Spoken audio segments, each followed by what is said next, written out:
up out of a coma in the hospital and goes, ta-da!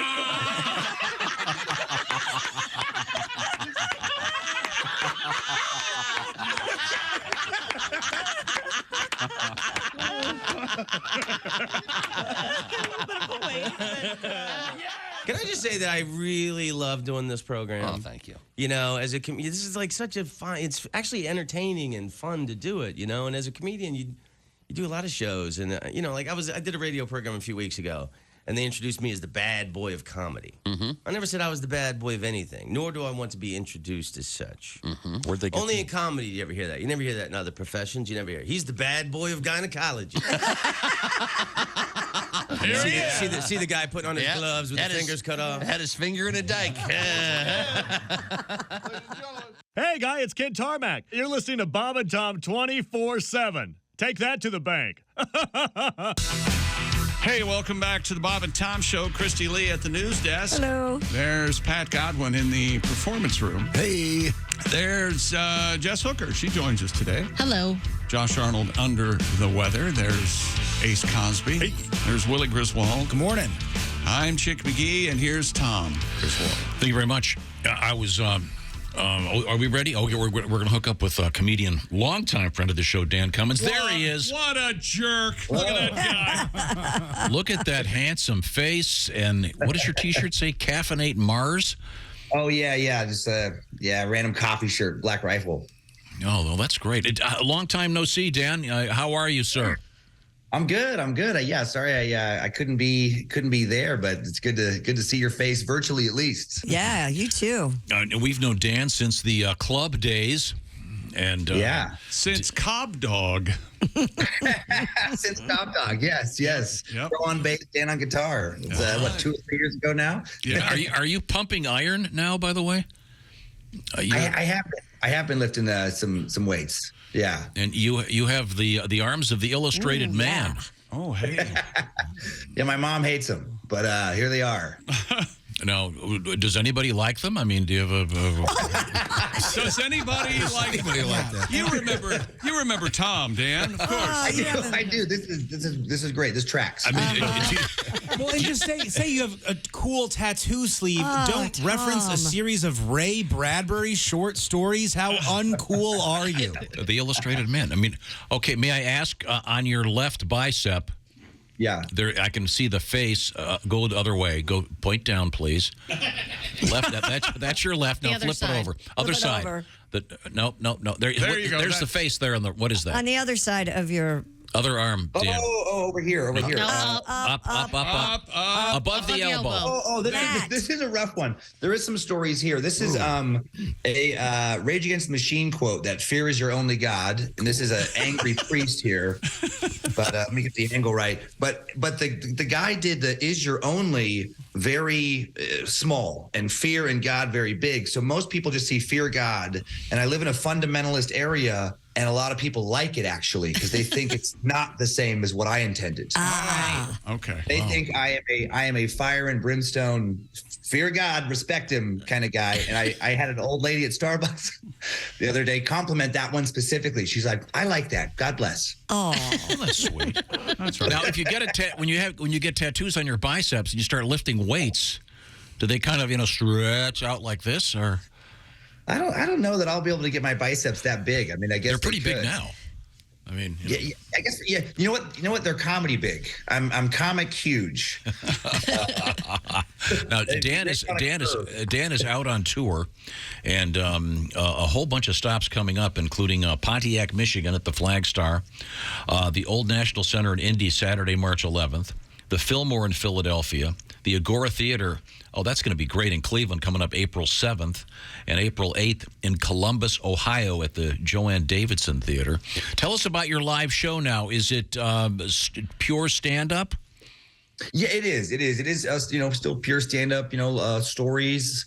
I think I've been talking on this one about the polarization of America and how people are kind of getting burnt out on it. And most people are somewhere in the middle instead of on the extremes that you hear about mostly on the news. And Yeah, response has been good. We recorded it in December, and I caught your Instagram the other day, and you said that you had an ant infestation. oh yeah, that was. You know, we've been throwing old bits out on Instagram. Yeah. I never thought of this when I recorded a lot of my stuff, but I don't have the rights to most of my catalog. So it's like you get flagged for copyright violations if it's Warner Brothers or something. Oh, really? So I got like one album that I can actually post from. So we got to get this special out so I can get some new stuff. But the ant infestation, yeah, that was a bit off my crazy with the capital F. Oh, that's good. You're like the John Fogerty of comedians.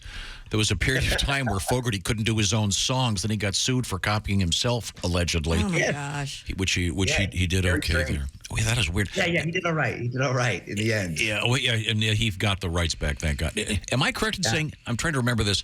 Are you from? Is it Riggins, Idaho? Riggins, Idaho. It was small when I was there. It was 450 people maybe, and now it's about 300, and now I can't even claim to be the most known person from Riggins. Who is? Leighton Vander, Esch, a linebacker for the Dallas Cowboys. Ah. Oh, okay. Wow. Oh man, he leapfrogged me big time. And then he was actually he was interviewed on ESPN several years ago, and they asked him if he'd heard of me, and he said no. Oh, well, isn't that? Well, that's what you get from a damn cowboy. Okay. that's like the famous Jimmy Pardo story. Yeah, with Kevin Cronin. He and Kevin Cronin are from this tiny little town. Hometown, Illinois, and that's what it's called. Same deal. And Jimmy went up to Kevin and said, "Kevin, you know, you and I are both from hometown Illinois." And Kevin looked at him and went, "Is that right?" and walked away.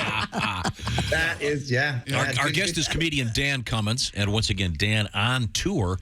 Looks like the next stop is coming up this Friday at the Flagstar Strand Theater in Pontiac. Then it's the Old National Center in Indy coming up on Saturday. Now, what is your family life like at this point? Who's where and what's happening? You know, the kids are getting older now. Kyler is about to head to college, so he's 17, but he's a senior. And then Monroe's a freshman. And so the kids Monroe's about to start driving, the youngest, in a couple months, and Kyler will be out of the house. Just got accepted to his first college, so he's getting in somewhere, and shaking things up. All right. And now talk a little bit about your podcasting career. Yeah, that's what's made this little recent theater tour possible. God, it was actually so fun. I was just in the Moore Theater in Seattle the other night, and I was a big grunge kid, and that was a special show or special couple shows to play where Eddie Vedder and those guys played early on. Mm-hmm. But it all comes mostly from Timesuck. Scared to Death a little bit. I do a horror podcast with my wife, random paranormal ghost stories and things. It's got its own following. And then Timesuck is deep dives on anything from cults to serial killers to this week's episode is 3 Mile Island, the nuclear partial nuclear reactor meltdown. But it can be any topic, and it's just an investigation of it, 2 to 3 hours with a lot of dark humor woven in to make it palatable for people who have short attention spans. And do you own the rights to all those? Can they still be listened to? I do. That actually, that was motivation to do that. I almost didn't. If somebody would have wanted the idea initially, it would have never worked, because we wouldn't be able to, hire staff and kind of build things out, because we do own it. So it's lesson learned. Own your content. Yeah. Okay. And where do they find the podcast again? And what are they called exactly? I want to make sure I get it right. Oh, thank you. Yeah, Timesuck is the main one, and then Scared to Death is the horror one, and they can find them anywhere: YouTube, Spotify, Pandora, Apple, Google Podcasts, any of the podcasts. Now, where do you stand on Bigfoot? Bigfoot, I would love to believe in Bigfoot, but man, Google did a pretty good job of mapping the Earth, and he didn't turn up. So I'm doubtful. I believe in ghosts. I think ghosts are real based on everything I've read and talked about, but Bigfoot's a harder sell for me. There's a lot of interesting theories on Bigfoot. They keep as the world keeps getting mapped, they keep coming up with new reasons why you haven't seen him. And he's now they say he bounces in and out of this dimension. And Yeah, he's an interdimensional traveler of sorts. That's why you can't really get a good read on him. Okay. Oh, All right. well, that explains everything. Sure. Yeah. There you go. Why didn't you say so? So it's just with the ever-present cameras on phones at this point, you think we'd have at least one kind of semi-in-focus shot. I know that is the bummer about the paranormal stuff is technology is not making it easier to be a believer, because people keep getting better and better phones, and it gets a little harder to understand why you couldn't just hit that button and get a pic for everybody else. Now, when it comes to ghosts, have you had any personal experiences where you think you have been encountered, or you have encountered a ghost, or do you think because you talk about ghosts, the ghosts are kind of out to show you something?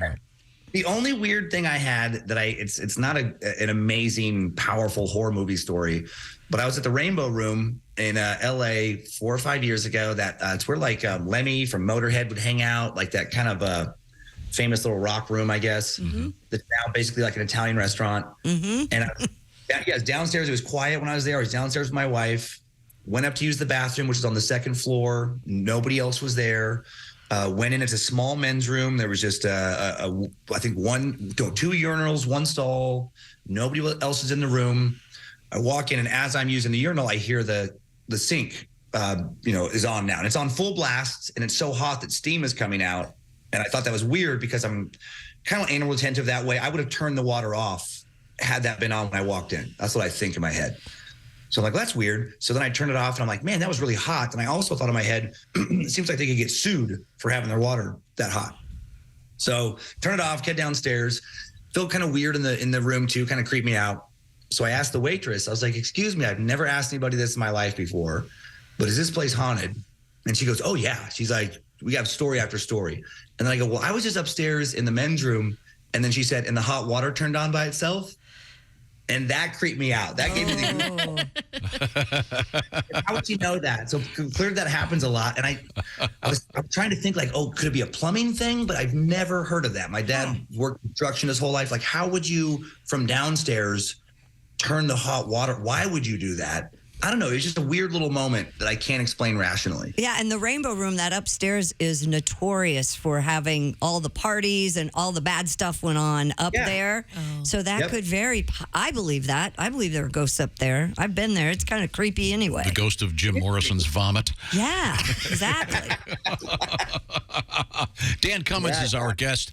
And once again, Dan out on tour. And Dan, you might have said this and I may have missed it. Is the recording that you made out yet or not? It sounds like it's not out yet. No, it's not out yet. We're my agent's gonna shop it around a little bit, but things are so different now. I don't know if anybody wants it to be very transparent. I don't know if Netflix or anybody is even interested, but he doesn't want to go there. More comics are going straight to YouTube, just so they can have the rights to chop it up, put it on TikTok, all these things. I don't know. It's interesting how things have changed, where you can get more traction, more views just between social media and YouTube than you can on Netflix or one of those, unless you're Chris Rock, unless you're Dave Chappelle. It's like, yes, that's going to be huge for you. And some people still do blow up on Netflix, mostly just that, honestly. People on the other platforms, they don't get that many views. And is this still part of the Burn It All Down tour?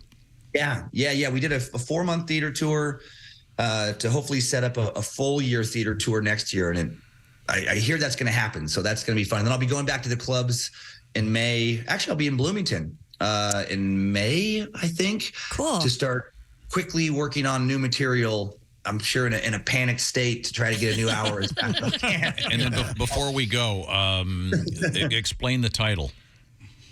Oh, to Burn It All Down. It was, I always wanted to kind of be more, not that I held back early on, but, I guess maybe I did a little bit. I'd have things I wanted to say, but was worried about how the audience would take it. And then this hour is definitely more like, well, if you don't like it, just go away. So kind of Burn It All Down in the sense that I'm very brutally honest about things. Okay. Tribute, of course, to Disco Inferno. Burn, baby, burn. Burn, baby, burn. That's not anywhere close to what he just said. Dan, thank you. We'll see you soon. See you, buddy. Congratulations on your Y'all look success. So do you. And check out Timesuck. See what's happening with Dan. We appreciate your time, Dan. Thank you. Love you, Dan. Guys, thank you. The second most famous guy from Riggins, Idaho.